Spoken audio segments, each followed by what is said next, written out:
Real Country 1430 AM and 107.3 FM WRDN. Brian Winnekins from World Dairy Expo, and thank you to our expo sponsors, including Alcivia Co-op, AMPI, Annabis Silo, BioVets, Bauer Seeds and Service, Animal Wellness Center of Buffalo Valley, and Dairy Farmers of Wisconsin. And I am with Cory Geiger. He's the lead economist for dairy for CoBank, and we're going to talk a little bit about the dairy economy here.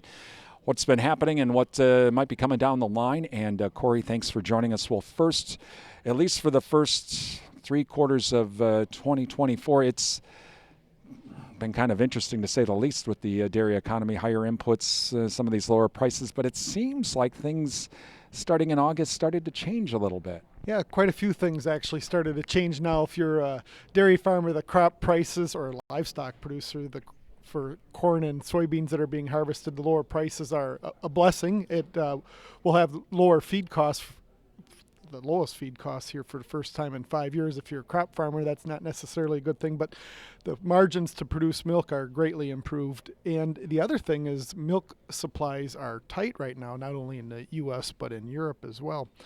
While milk production has been down 14 straight months, milk component production has been up 12 of those 14 months. That's largely driven by higher butterfat and protein content. And ultimately, that's when milk leaves the dairy farm and goes to dairy processors. 80% of the milk from U.S. farms these days goes into manufactured dairy products, with cheese, of course, being the largest category at 43%. So there's a lot of dynamics moving right now, but the beef on dairy movement, with more Angus or Charolais, or pick your favorite breed, calves being born from a dairy cow, has really tightened up replacement supplies.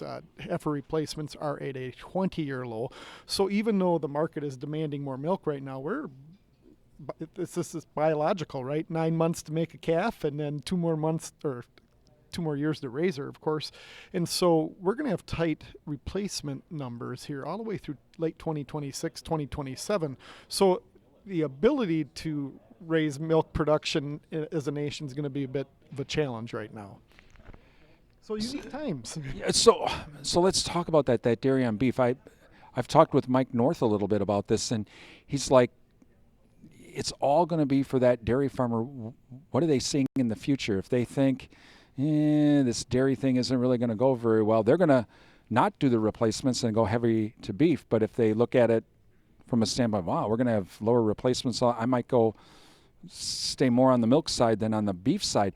Is that going to make this a challenge for dairy farmers to kind of, what should we do here?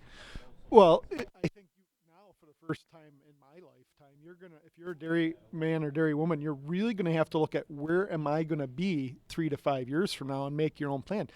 2 years ago, you could have bought really good replacements anywhere in the U.S. for $1,600, $1,700, cheaper than the cost to raise them, which is, upwards of $2,000. So the dynamics are taking place. Even those dairy farmers that are going to be milking cows 5 years from now, look at the economics. If I can sell a beef on dairy calf, because their value is a little higher because of the yield ultimately when you harvest them for beef, and get $600, $700, even sometimes $1,000 for that calf, minus at a week old, and you don't have that raising cost in there, that's a good economic coupon to clip. So that movement's not going to subside anytime soon.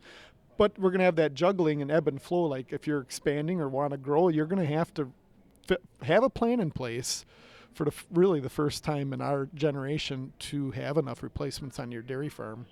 Talking with Cory Geiger, he's lead economist for the dairy industry with CoBank, and had a chance to talk with him at World Dairy Expo.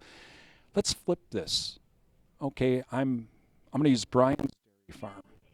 Brian's dairy farm. Well, I want to keep doing the milk because, you know what, I'm going to have but I don't want to expand. But you know what, I could make maybe some extra replacements for Cory's dairy farm down the road because he wants to expand. Is that an opportunity that dairy farmers need to look at? So everybody's got to look at their business model. What's your facilities look like? How, so yes, some people could go ahead, some dairy producers could go ahead and raise more replacements. The other dynamic here that makes this all happen, I talk about a triple play. The triple play started with sex semen, then genomics, then came beef on dairy. So in 2023, 54% of the U.S. of the dairy bull semen sold in the U.S. was sorted to make a heifer calf. So we have that new tool in the toolbox that we can make a lot of heifer calves in short order if we want to. So that would help if you want to go to that model and raise replacements for the market. You certainly can do that and do that swiftly. But again, 3 years to make them. 3 years to make them, and that's the hard part of this whole thing with the dairy industry. This isn't like corn or where it's easy to I'll store it, whatever. You can't store milk. Well, I guess you can make it into powder, but still.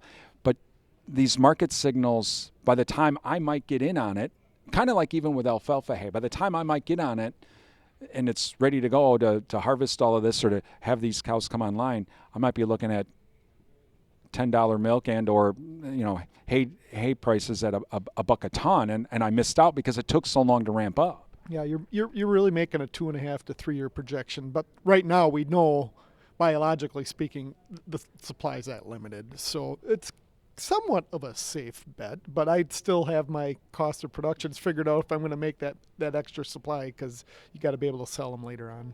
Talking with Cory Geiger with CoBank. He's the lead economist for the dairy industry for CoBank. Okay, I know this is always a loaded question. We're going to have the economist look into his crystal ball. What does Cory's crystal ball say for the dairy industry in 2025? Mm-hmm. Well, certainly we'll talk about this quarter here coming up here, the fourth quarter of 2024. Milk prices are going to be strong. Cheese prices are high. Butter demand is strong. That's almost 60% of the product flow. And Europe, when you look at the big three exporters in this order, New Zealand, the European Union, and the U.S., European Union is having some issues with blue tongue right now, and milk production's down. So that's going to carry over into the first half of 2025 here. We should see some strong milk prices. The futures aren't exactly indicating that right now because they kind of want to see where this is going to sort out. But we do know the margins should be good on the cost side because we're seeing a lot lower feed costs coming in here with the crop harvest.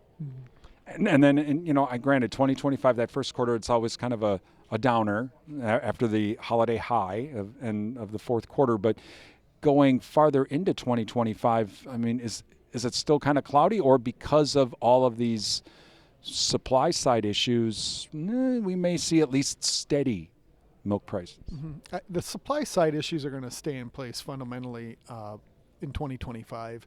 So, well, what's the ultimate answer? What the milk prices are going to do is going to depend on a lot on demand as right now as well. Supply is tight. Demand has been up a little bit, but not as bullish as one would like to see. So that is and the world's largest dairy product importer, China, is not buying as much product as they have been in the past. On the flip side, Mexico has been a strong customer of the U.S. too. 17% of our milk solids are leaving our shores these days. Wow, that's Cory Geiger. He is lead economist with the dairy industry for CoBank. From World Dairy Expo, I'm Brian Winnikins. You're listening to WRDN.